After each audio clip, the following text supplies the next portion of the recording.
जिंदगी अगर छोटी हो और वक्त कम हो, लेकिन हौसला बुलंद हो और आप किसी को प्रेरणा दे सकें जिससे उस इंसान के जीवन में एक उमंग पैदा हो सके, तो यकीनन आपका जीवन कामयाब है।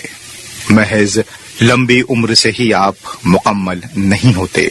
मानव जीवन की इसी कश्मकश को सिनेमा के पर्दे पर उतारा था ऋषिकेश मुखर्जी ने सन 1971 में फिल्म आनंद के जरिए।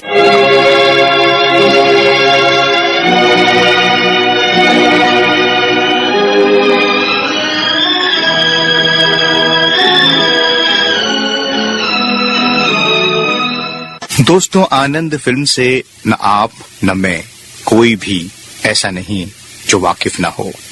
दरअसल इस फिल्म का सब्जेक्ट ही कुछ ऐसा था जो हर इंसान की जिंदगी से वाबस्ता है और जब तक ये संसार रहेगा तब तक जिंदगी और मौत का ये सिलसिला चलता रहेगा।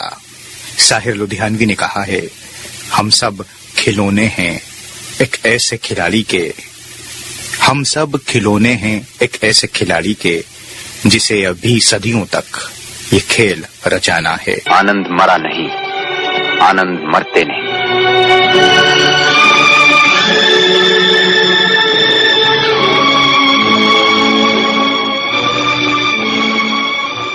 ऋषिकेश मुखर्जी जो अपने सिनेमा के लिए खासे मशहूर हैं, उसकी एक वजह यह है कि ऋषिदा की फिल्में न केवल व्यापार अच्छा करती थीं, बल्कि वो समाज को एक मैसेज भी दिया करती थीं। ऋषिदा जैसे सुलझे हुए डायरेक्टर्स ने हिंदी सिनेमा को जो कुछ दिया है वो काबिले जिक्र है और उसका सम्मान भी होता रहा है। ऋषिदा को उनकी कला सेवा के लिए सन 1999 में दादा साहेब फाल्के अवार्ड से सम्मानित किया गया था। उन्होंने अपने करियर की शुरुआत बांग्ला फिल्मों से की, वो भी एक एडिटर के तौर पे। ऋषिदा का मानना यही था, वो एक एडिटर थे, इसलिए डायरेक्टर बनने में आसानी रही, क्योंकि फिल्म मुकम्मल होने के बाद तो एडिटर के पास ही पहुंचती है और फिर वहीं से आपके और हमारे सामने आती है। कोलकाता में जन्मे ऋषिदा अपने गुरु बिमल रॉय के पीछे पीछे मुंबई आ गए और कई फिल्मों में एडिटिंग की, जिनमें 2 बीघा जमीन और देवदास जैसी फिल्में शामिल हैं। 1957 की फिल्म मुसाफिर में ऋषिदा डायरेक्टर बने, लेकिन कामयाबी मिली फिल्म अनाड़ी से, जो रिलीज हुई थी सन 1959 में। वो चांद खिला, वो तारे हंसे। ऋषिदा की कामयाब फिल्मों की एक लंबी फहरिस्त है, आप बस नाम गिनते जाएं। अनाड़ी हो, असली नकली, अनुराधा, अनुपमा, सत्यकाम, आनंद, बावर्ची, अभिमान, गुड्डी, गोलमाल, बहुत लंबी लिस्ट है। अब बात करते हैं फिल्म आनंद की। दरअसल फिल्म अनाड़ी की शूटिंग के दौरान राज कपूर और ऋषिदा काफी गहरे दोस्त हो गए और फिर जब वो रशिया में फिल्म फेस्टिवल में शिरकत करने गए तो वहां दोस्ती और ज्यादा बढ़ गई। राज कपूर उन्हें बाबू मोशाय कहने लगे, जिसका मतलब होता है ग्रेट जेंटलमैन। ऋषिदा काबिल तो थे ही। राज साहब अक्सर ऋषिदा से जिक्र करते थे अपनी सेहत को लेकर। ऋषिदा ने कहा, आप पॉजिटिव सोचा कीजिए, सब कुछ अच्छा होगा। बस यहीं से बीच पड़ गया। फिर मानना है कि इसकी कहानी दरअसल जापान के मशहूर डायरेक्टर अकीरा कुरोसावा की फिल्म इकुरू से ली गई है, लेकिन ऋषिदा इस फिल्म को देखने से पहले ही आनंद को बनाने का फैसला ले चुके थे। मेरे दोस्त, तुम्हारे ऑफिस में मैंने अपनी जायदाद रखी है, एक सूटकेस और एक टेप रिकॉर्डर। बोरिया ले आओ, बिस्तरा नहीं ला। आनंद में जो मुख्य भूमिका निभाई है वो हम सब जानते हैं, राजेश खन्ना साहब ने निभाई है, और क्या खूब निभाई है। तुझे क्या आशीर्वाद दूं बहन, ये भी तो नहीं कह सकता मेरी उम्र तुझे लग जाए। पहले इस फिल्म में धर्मेंद्र से बात हुई थी जब ऋषिदा सत्यकाम बना रहे थे, लेकिन बाद में उन्होंने राजेश खन्ना को लिया और गुलजार ने ये साफ बता दिया राजेश खन्ना को कि अगर आप लगातार 20-25 दिन शूटिंग कर सकते हैं और मेहनताना जो आपको दिया जाए उसमें आप आनाकानी ना करें और सबसे जरूरी कि सेट पर टाइम पे पहुंचें, तो ही आप ये फिल्म कर सकते हैं। इतनी शर्तों के बावजूद भी राजेश खन्ना गुलजार साहब की सलाह पर इस फिल्म में काम करने को मान गए। छोटी छोटी बातों की है यादें बड़ी। डॉक्टर भास्कर के किरदार के लिए अमिताभ बच्चन को चुना गया। 6 महीने से तुम्हारी बक सुन रहा हूं मैं। और ऋषिदा की एक खासियत ये भी रही कि उन्होंने जब कभी भी नेगेटिव रोल करने वाली ललिता पवार को अपनी फिल्म में काम दिया तो नेगेटिव रोल नहीं दिया, चाहे वो फिल्म अनाड़ी हो, मेम दीदी हो या हो फिल्म आनंद। मॉर्निंग मिस बिसा। Good morning doctor. आनंद आपके पास रहेगा? हाँ, आपके नर्सिंग होम में उसका दिल नहीं लगता। वो जहाँ रहेगा लोगों के दिल लगा देगा। मुझसे कहता है तुम सिस्टर क्यों कहते हैं, मदर कहना चाहिए, मदर मैटर। ठीक ही तो कहता है। डॉक्टर बैनर्जी, उसे हुआ क्या है? उसे lymphosarcoma of the intestine. First stage है ना डॉक्टर? अच्छा हो जाएगा ना? नहीं सिस्टर, लास्ट स्टेज पे है।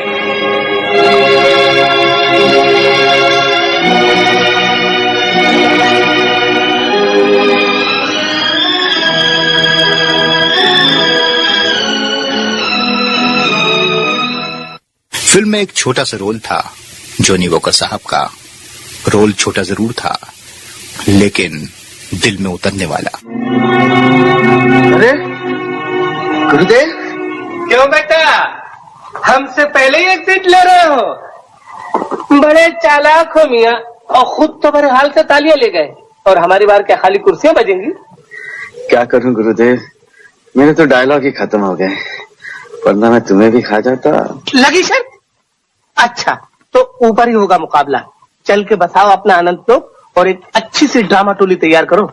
हम भी आ रहे हैं। यहाँ से कोई एक्ट्रेस वेक्ट्रेस चाहिए तो बता दो, साथ ही लेता आऊंगा। चाहिए तो सही गुरुदेव, लेकिन अभी नहीं, मुझे अभी गुजराती सीखने में काफी वक्त लगेगा। आनंद आनंद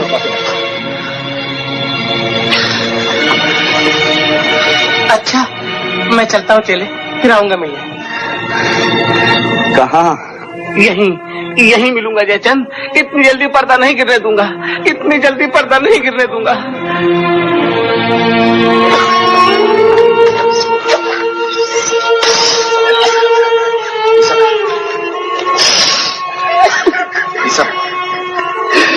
डॉक्टर साहब, अल्लाह करे ये शर्त रघु काका जीत जाए, ये शर्त रघु काका जीत जाए डॉक्टर साहब। अमिताभ बच्चन यानी डॉक्टर भास्कर के अपोजिट में लिया गया सुमिता सान्याल को। फिल्म का दिलकश संगीत सलिलदा का था और गीत लिखे थे गुलजार साहब और योगेश ने। उन दिनों राजेश खन्ना सुपरस्टार हुआ करते थे और बहुत मुश्किल से टाइम निकाला करते थे। जब फिल्म के एक मशहूर गीत जिंदगी कैसी है पहेली को शूट करना था तो राजेश खन्ना ज्यादा वक्त न दे सके। यही वजह है उस गीत में ऋषिदा ने लॉन्ग शॉट्स लिए। उसमें राजेश खन्ना बहुत कम हैं, उसमें ज्यादातर सीन समुंदर के हैं। कभी देखो मन नहीं जागे। ऋषिदा एक साथ कई फिल्मों पे काम कर रहे थे, उन्हीं में से एक थी आनंद, और इसकी शूटिंग उन्होंने महज 30 दिनों के अंदर मुकम्मल कर ली। राजेश खन्ना जो उन दिनों सुपरस्टार बन चुके थे, 3 सालों में उन्होंने 16 से 17 सुपरहिट फिल्में दी।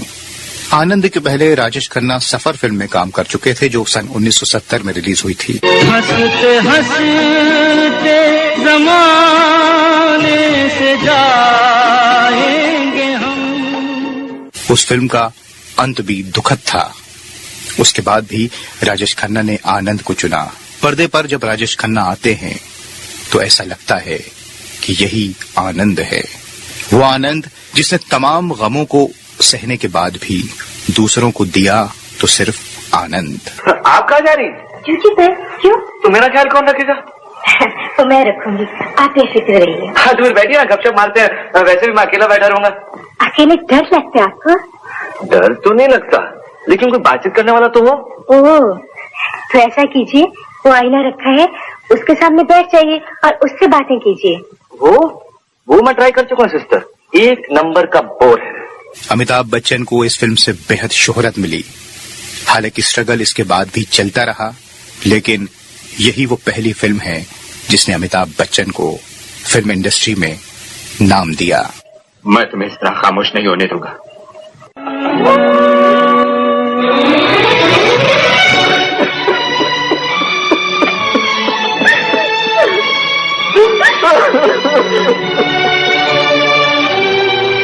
आनंद मरा नहीं, आनंद मरते नहीं।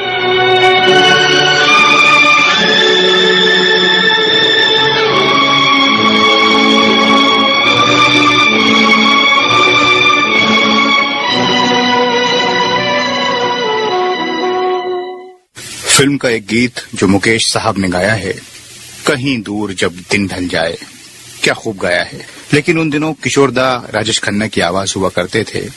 सलीलदा का ये मानना था इस गाने में जो दर्द है, जो गहराई है, उसे मुकेश साहब ज्यादा उभार सकते हैं, लिहाजा उनकी आवाज ली जाए। ऋषिदा और गुलजार साहब राजेश खन्ना के पास पहुंचे।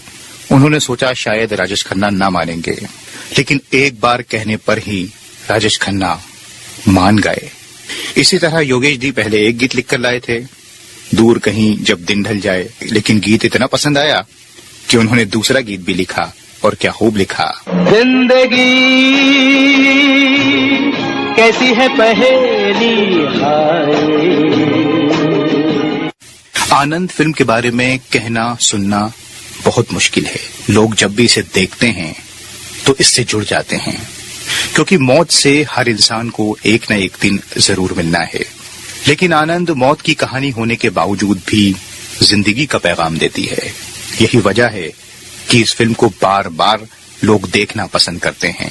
दरअसल सैड एंड होने के बावजूद भी ये फिल्म इंसान को हौसला देती है, उसको बताती है, उसको सिखाती है कि जीवन चाहे कम ही हो, लेकिन उसमें खुशियां होनी चाहिए, उसमें उमंग होनी चाहिए।